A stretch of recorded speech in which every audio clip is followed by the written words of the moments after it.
თბილისში 35 კილოგრამი ბიო ეგრეთ წოდებული სფაისი გაანადგურეს. შინაგან საქმეთა სამინისტროსა და შემოსავლების სამსახურის ინფორმაციით 2013-2014 წლის განმავლობაში ინტერნეტის საშუალებით შესყიდვებისა და საფოსტო გზავნილების სახით საქართველოში მცენარეული წარმოშობის ნარკოტიკული ნივთიერებების სფაისის შემოტანის 317 ფაქტი გამოვლინდა.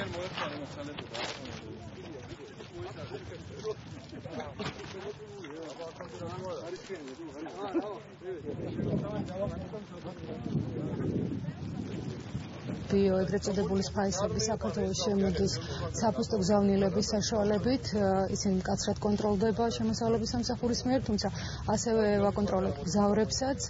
დღეს ნადგურდება დაახლოებით 35 კილოგრამამდე ბიო ეგრეთ წოდებული სფაისი.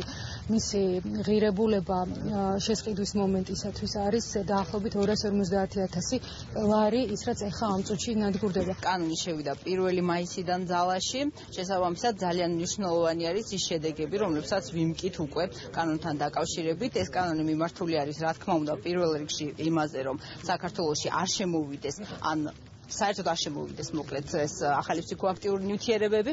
შესაბამისად ძალიან მნიშვნელოვანი არის, რომ უკვე გვაქვს ჩვენ პირველი შედეგები კანონის ამოქმედებასთან დაკავშირებით. რაზეც მეტყველებს სწორედ ეს განადგურება ამ აღნიშნული ბიოს.